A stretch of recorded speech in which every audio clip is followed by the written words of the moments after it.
There were men who lent money without asking why. They called it business. The borrowers called it survival.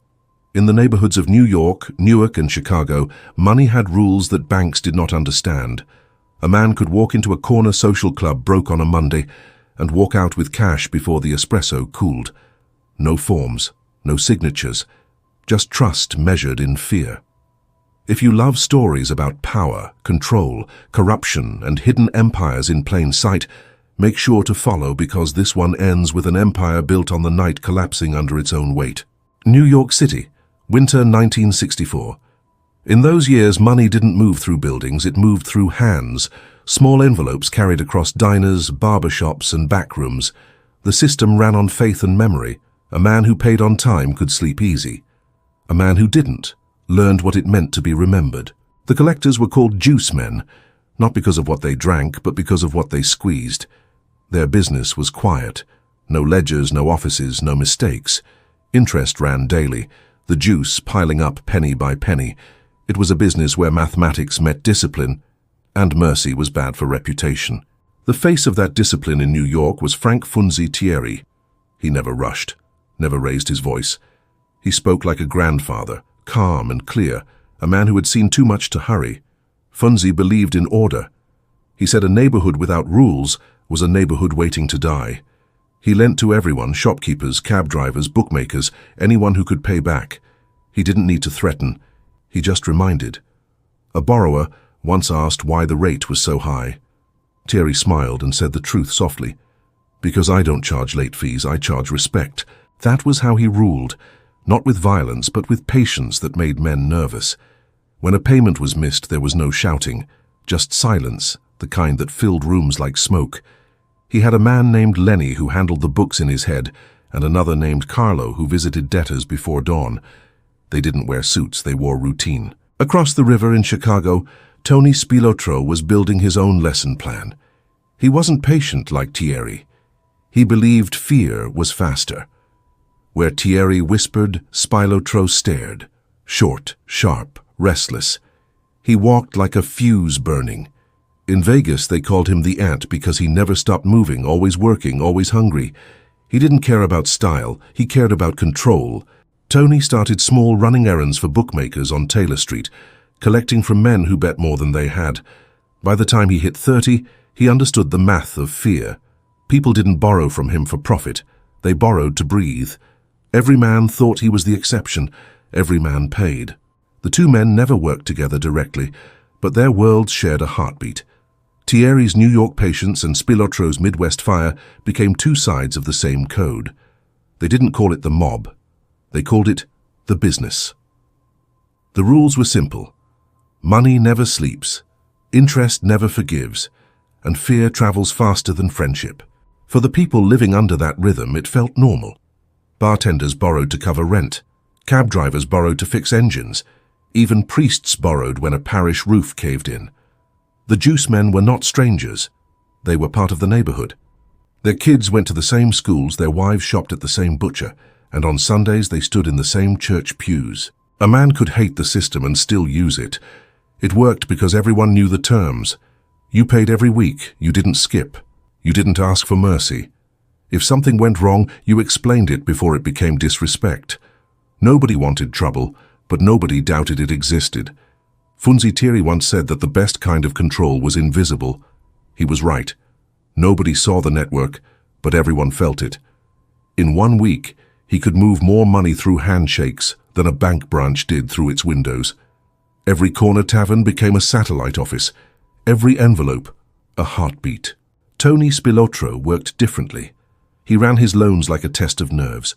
He sat in diners late at night, cigarette smoke curling through the light. He'd ask questions before lending. Not about income, about pride. Could a man swallow it if he fell behind? Tony said the answer mattered more than the collateral.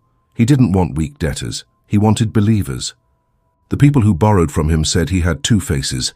One for the men who paid, one for the ones who didn't. The first face was almost kind. The second was unforgettable. He didn't need to remind people with words. He reminded them with stories. A rumor about a man found missing a finger. A tale about someone who vanished after a card game. Nobody ever saw it happen. but everyone swore they knew someone who did. In both cities, the streets learned to breathe with the rhythm of the payments. Monday meant collection from the cab stand. Tuesday meant visits to bars. Thursday was for the bookmakers.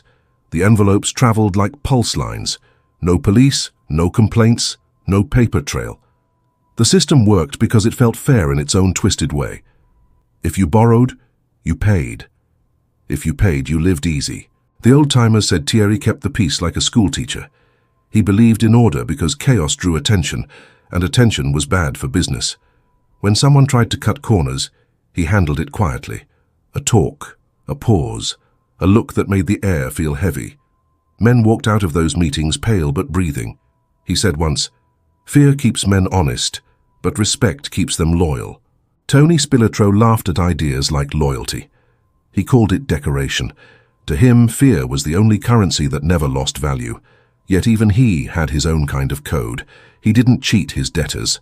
He didn't lie about terms. He just made sure they never forgot them.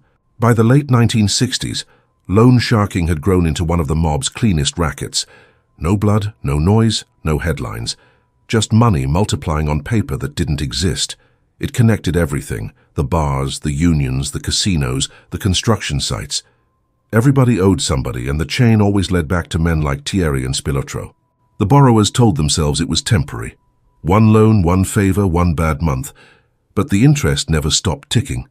A man who borrowed 500 could end up owing 5,000 by the time his luck turned. Some paid until they died. Others disappeared from the map. No one called it murder, they called it consequence. Even in the quiet moments, there was a hum under the city, like an invisible machine counting every promise. People learned to live by that hum.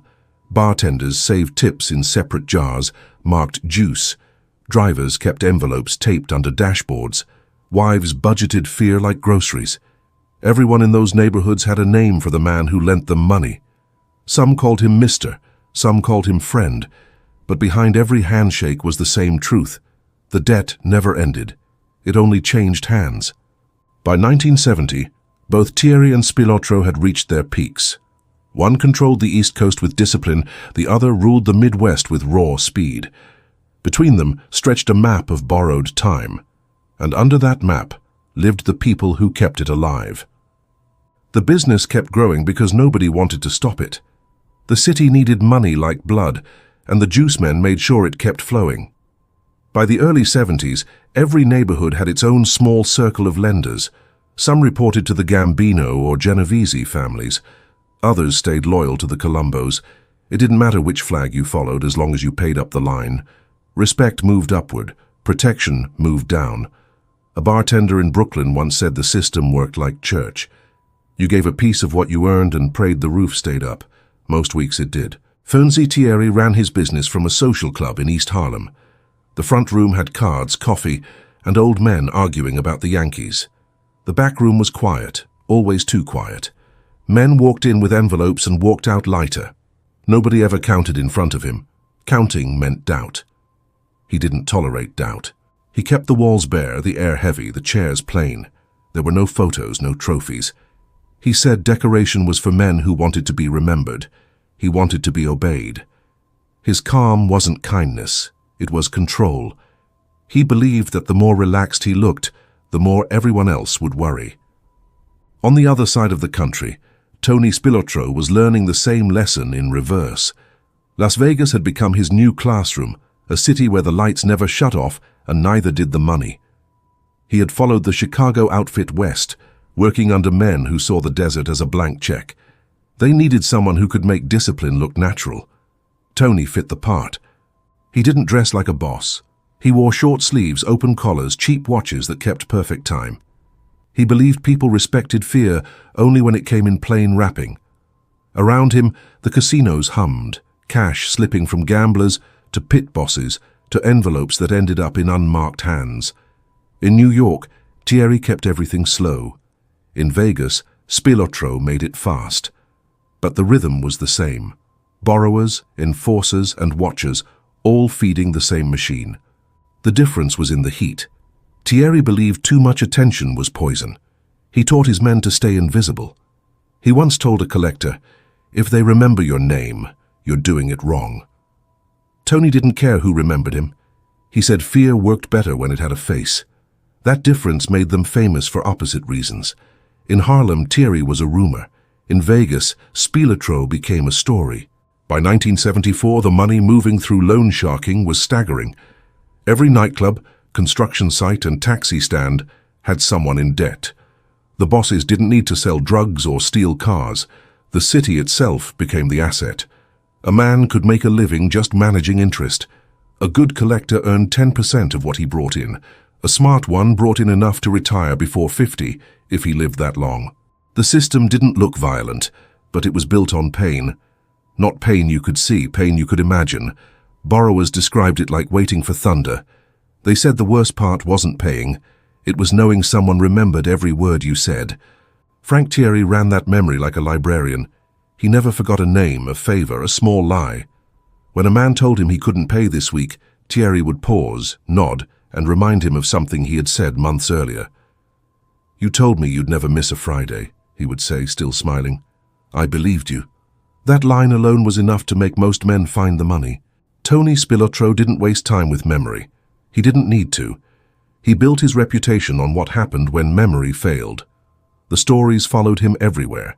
The dealer who talked too much, the collector who skimmed, the gambler who ran. Nobody knew which stories were true. They didn't have to be. The effect was the same. For a while, everything worked. Tieri's New York network ran like a clock. Spilotro's Las Vegas world spun like a roulette wheel that never stopped landing on black. But power has weight, and the men who carried it started to feel it in small ways. Collectors got careless. Envelopes went missing. A man in Queens bought a Cadillac too soon. Another in Vegas bragged about his cut. Little cracks in a smooth wall. Tieri noticed first. He told his men to slow down, to remember the rules. He said the business only worked because people believed it was fair. If greed made it unfair, it would fall apart. But greed is louder than wisdom. Younger collectors didn't want patience. They wanted flash.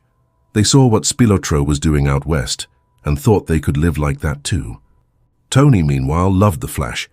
He started showing up at nightclubs, shaking hands with singers, playing cards with movie men. His name spread through Vegas like a hum you couldn't turn off. Everyone knew who he was, even the ones pretending they didn't. Frank Tieri hated it. He told an associate, "When people know your name, they stop fearing your silence." He wasn't jealous. He was worried. Attention was heat, and heat burned fast. The old code that kept the juice men invisible was fading. The next generation wanted fame without paying its price. They didn't see what Tieri and Spilotro saw. That order only lasts if everyone plays their part. In the mid-70s, interest rates doubled on the street. The economy was weak, jobs were scarce, and more people borrowed just to stay alive. The mob didn't need to chase new business. It came to them, desperate and unsteady. The collectors got busier. The payments got smaller, tempers got shorter.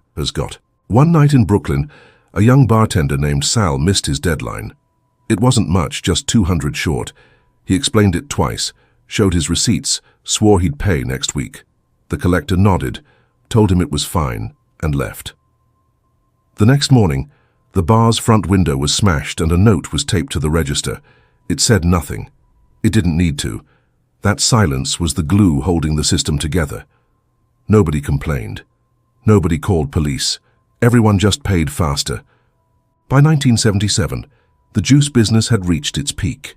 Tieri's network touched every borough, and Spilotro's control stretched from Vegas to Chicago. The money was steady, the loyalty real. Yet underneath, something was shifting. Tieri began losing his patience. He saw his collectors acting like bosses. He said once, "You can't scare a man every week and expect him to keep working for you." But the younger ones didn't listen. They thought fear was progress. Spilotro didn't slow down. He moved into everything: casinos, loans, jewelry theft, even restaurants. He called it diversification. But diversification made him visible. The press called him a gangster. The feds called him a target. His own bosses started calling him reckless. Still, he didn't stop. Men like him never do. He believed reputation was armor. Tieri believed reputation was bait. In New York, the air around Funzi grew colder. Friends disappeared into retirement or prison. The ones who stayed started watching their own doors. A new kind of fear entered the neighborhoods, not fear of collectors, but fear of collapse. In Vegas, Spilotro's circle tightened. His nights got longer, his eyes sharper. He trusted fewer men and talked to even fewer. He didn't notice how small his world had become until it started to close around him. Both men had built their power on discipline, but discipline only works when everyone follows the same beat. By the late 70s, the beat was breaking. The collectors wanted more. The borrowers wanted out. The bosses wanted quiet. Nobody got what they wanted. The machine still ran, but the rhythm had changed, and in a business built on rhythm, that was the first sign of trouble. By the time the 70s turned into the 80s, the silence that once kept the streets steady started to sound different. It wasn't calm anymore. It was waiting. Men who had made a living from fear began fearing each other. The city had changed, and so had the rules. Frank Funzi Tieri felt it first. He had spent decades keeping order through quiet deals and steady hands. Now the same collectors who once bowed their heads called him old-fashioned. They said the world moved faster. They said respect took too long. They were wrong, but there were too many of them to correct. He spent more time alone, drinking his espresso slower, watching the door of the club like a man checking the tide. He knew his kind was dying. The young ones didn't see business as structure. They saw it as opportunity. Every loan was a race to squeeze harder, charge higher, and leave faster. Tieri called it noise. Noise killed precision. One evening, a younger collector named Frankie Bell came to see him, proud and loud. A new suit, new watch, and no understanding of patience. He bragged about doubling his take in a month. Funzi listened without blinking. When the kid finished, he said one line, "You made money, but did you make order?" The kid smiled, thinking it was praise. It wasn't. In Vegas, Tony Spilotro was making the same mistake at a different speed. His name carried more fear than loyalty now. People whispered it, not out of respect, but out of fatigue. Too many bodies, too many stories, too many men who stopped showing up. Vegas had started to shrink around him. The casinos wanted distance, the bosses wanted quiet. Tony wanted control. He started running his own crew of small-time thieves, men who robbed jewelry stores and skimmed from gamblers. It wasn't the old business anymore. It was chaos wearing discipline's clothes. He still collected juice, still ran loans, but the edges blurred. The rules that once made him predictable turned into habits he could no longer enforce. Back east, Tieri was losing ground to new names.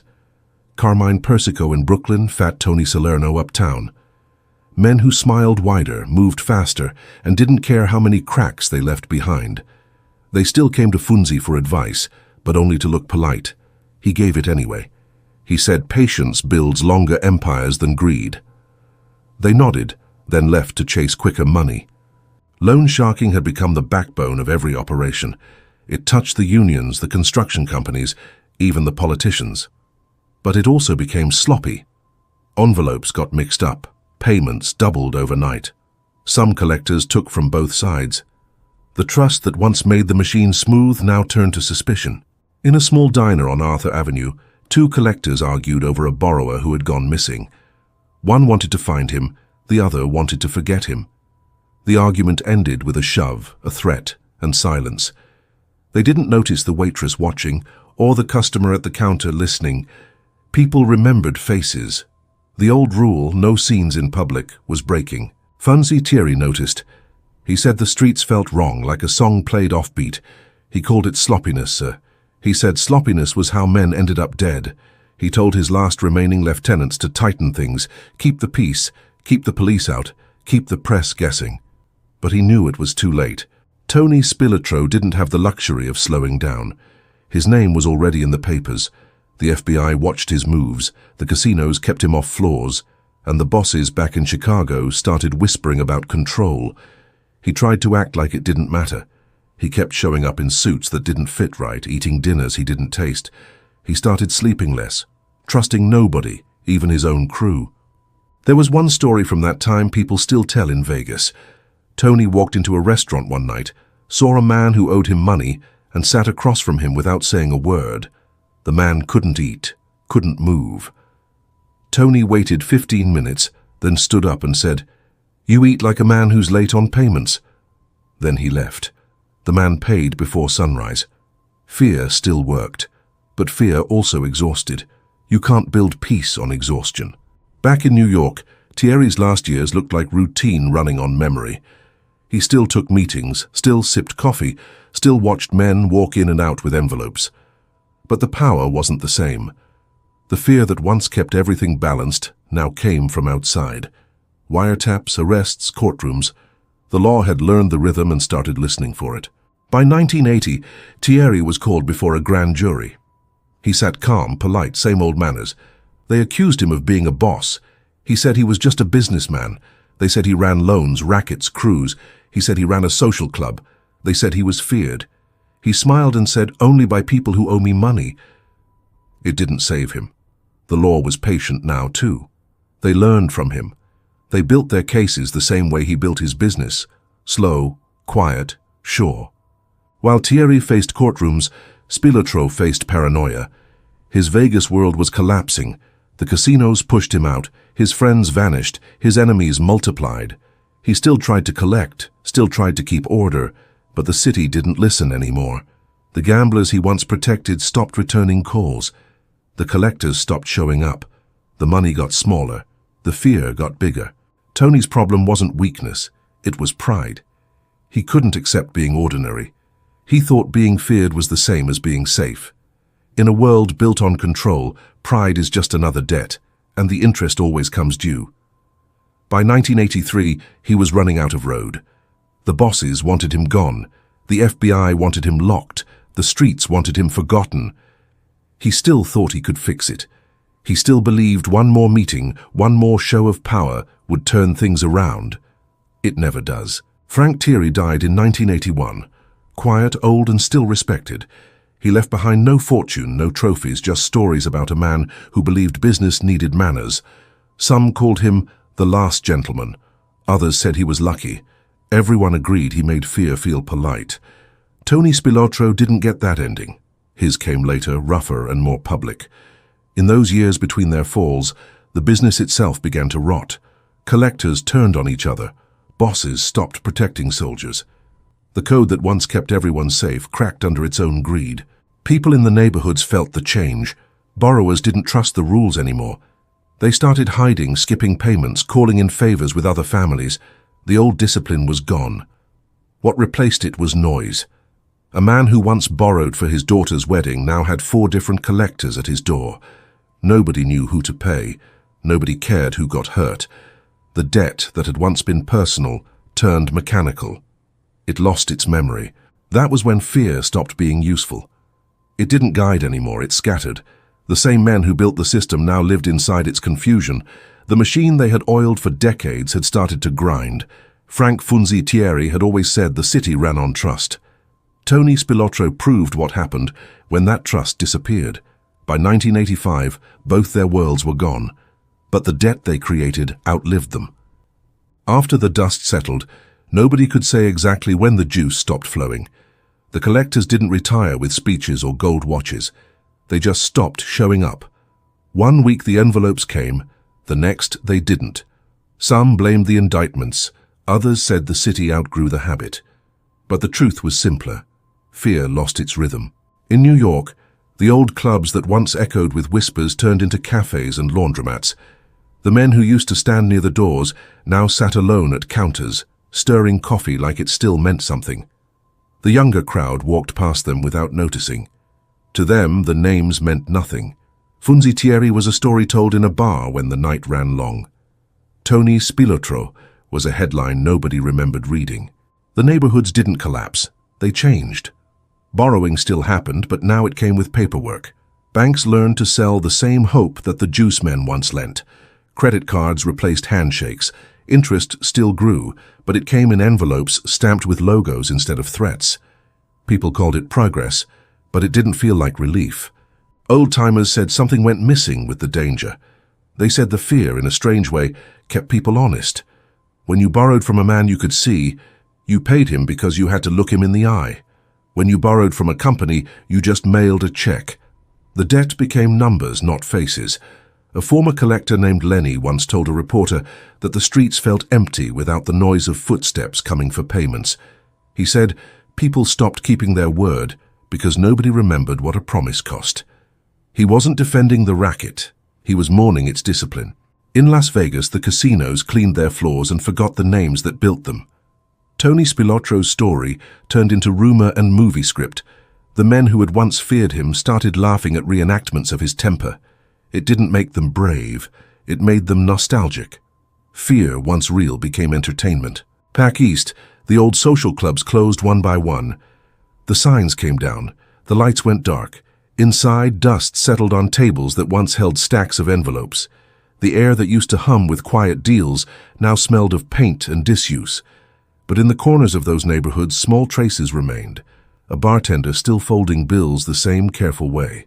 A cabbie still checking the rear view twice before parking. Habits outlast history. Some of the men who survived the 80s lived long enough to see their grandchildren open legitimate businesses. They told stories about those days, the same way veterans talk about wars. They said it wasn't about crime. It was about control. They said the mob didn't ruin the city. It organized it when no one else cared. They said things ran smoother when everyone knew who was in charge. You could argue with them, but you couldn't shake the feeling that they missed it. The order, not the violence, the rhythm, not the fear. A retired bookmaker once said, "At least back then you knew what being late cost." He meant it. The memory of Tieri and Spilotro hung in the air like cigarette smoke that never quite clears. One ruled by patience, the other by speed. One believed respect lasted longer than fear. The other proved fear burned brighter. Together they built a code that survived longer than either man. By 1985, Tieri was gone, and Spilotro's name filled the papers again, this time for his own death. They said he had been buried in a cornfield near Chicago with his brother, both beaten beyond recognition. The headlines called it justice. The men who knew better called it balance. The game had taken back what it gave. For the people who had lived under their watch, the end felt strange. Streets that once buzzed with quiet transactions now felt hollow. The bars stayed open, the cabs still rolled, but the pulse was missing. The night used to feel alive because someone owned it. Now it belonged to everyone, which meant it belonged to no one. The word juice disappeared from conversations. The system that had run on trust, memory, and fear turned into history nobody wanted to claim. But in every city touched by those men, there were still echoes. A story told quietly in a bar about a man who never missed a payment. A whisper about a collector who vanished with a ledger full of names. A laugh that ended too fast when someone mentioned the old days.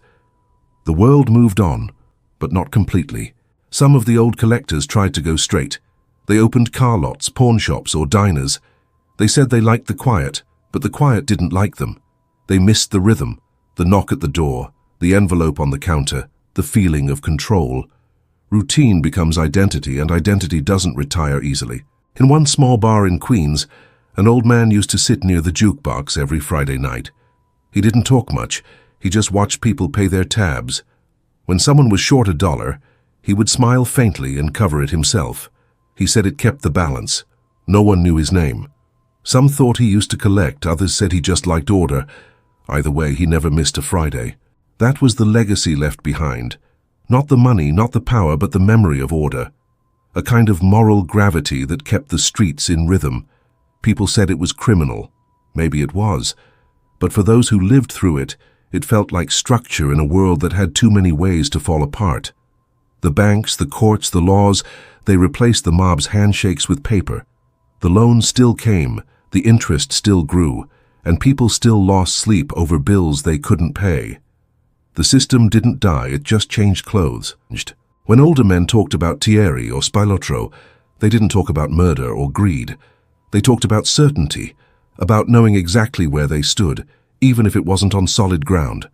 They said it was better to owe one man than 1,000 strangers. In the end, that's what people missed most. The feeling that someone was watching, that someone was keeping track, that promises still meant something. The juice men sold fear, but inside that fear was discipline. Without it, the night lost its shape. Today, when the city sleeps, its quiet feels different. Not peaceful, just indifferent. The debts are digital, the collectors invisible, the interest endless. There are no knocks on the door, no voices reminding you to keep your word, just reminders on screens.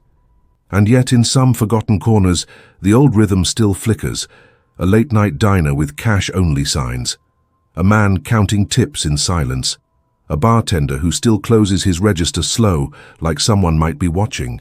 Those who remember the real nights know what that silence means. It isn't peace, it's the echo of a world that once ran on discipline disguised as debt. The city didn't need the juice men forever. It just needed them long enough to learn how to keep score. The world moved on, the fear faded, but the habit stayed. Because no matter how clean things look now, the truth is simple.